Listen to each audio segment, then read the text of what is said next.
শুভ সন্ধ্যা। Share বাজারের মূল খবর ডেইলি মার্কেট আপডেটে আপনাদের স্বাগতম।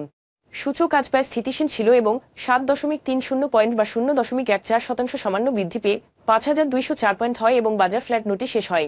বাজারে লেনদেনের পরিমাণ ছিল 3.53 কোটি টাকা, যা আগের দিনের তুলনায় 10.95% বেশি। ব্যাংকিং খাত থেকে Al Arafah Islami bank, United commercial bank এবং আইএফআইসি ব্যাংক, বিদ্যুৎ ও জ্বালানি খাত থেকে Titas gas transmission, power grid company এবং ঢাকা ইলেকট্রিক সাপ্লাই কোম্পানি, টেলিযোগাযোগ খাত থেকে রবি আজিয়েতা আজ সূচকে বৃদ্ধিতে মূল ভূমিকা রাখে। অন্যদিকে টেক্সটাইল খাত থেকে আলহাজ টেক্সটাইল, আলিফ ইন্ডাস্ট্রিজ এবং HR textile, travel and leisure খাত থেকে unique hotel and resort, paper and printing খাত থেকে Haqqani pulp and paper mills আজ সূচকের হ্রাসে মূল ভূমিকা রাখে, যার ফলে বাজার ফ্ল্যাট নোটে শেষ হয়। খাতভিত্তিক লাভ লোকসানের হিসেব অনুযায়ী ট্যানারি খাতে আজ সর্বোচ্চ 1.84% এবং বিদ্যুৎ ও জ্বালানি খাত থেকে দ্বিতীয় সর্বোচ্চ 1.34% মূল্য বৃদ্ধি পায়।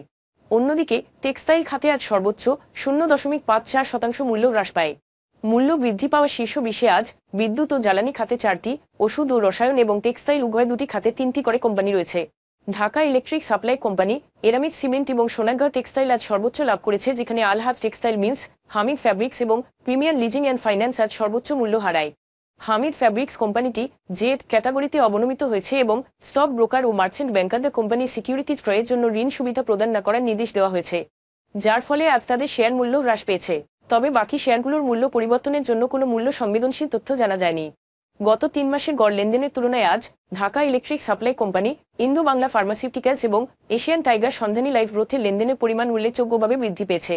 তবে উল্লেখিত শেয়ারগুলোর লেনদেন বৃদ্ধির স্বাভাবিক কোনো কারণ জানা যায়নি। আজকের শীর্ষ দুটি সংবাদ। কেন্দ্রীয় ব্যাংক কর্তৃক দৈনিক নগদ সংরক্ষণ চাহিদা 50 বেসিস পয়েন্ট কমানোর পরের দিন বুধবার আন্তঃব্যাংক কল মানি হার সামান্য হ্রাস পেয়েছে। এর ফলে ব্যাংকগুলোর জন্য তাদের CRR বজায় রাখা আরও সহজ হয়েছে।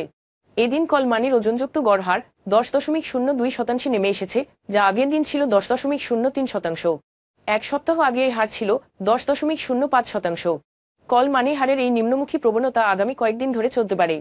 কেন্দ্রীয় ব্যাংকের নতুন নিয়ম অনুযায়ী তফসিলি ব্যাংকগুলো এখন দৈনিক কম CRR বজায় রাখতে পারবে। তবে মাসের মাঝামাঝি ও শেষের দিকে কল মানি বাজারে চাপ বৃদ্ধি পেতে পারে বলে তারা ইঙ্গিত দিয়েছেন।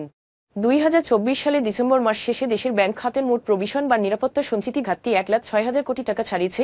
বিশেষ করে বেসরকারি বাণিজ্যিক ব্যাংকগুলিতে দুর্দশাগ্রস্ত সম্পদ বৃদ্ধির কারণে মাত্র 6 মাসে 337% বৃদ্ধি পেয়েছে। ইতোমধ্যে চাপের মুখে থাকা খাতটি ব্যাপক খেলাপি ঋণের সাথে লড়াই করছে, যা পূর্বে তথ্য কারসাজির মাধ্যমে গোপন করা হয়েছিল। ক্রমাগত এই ঘাটতির কারণ হল ক্রমবর্ধমান খেলাপি ঋণ, উল্লেখযোগ্যভাবে কম মূলধন এবং খেলাপি ঋণ পুনরুদ্ধার। আজ এ পর্যন্তই। আগামীকাল আবার আসবো শেয়ার বাজারের নানা আপডেট নিয়ে। ধন্যবাদ।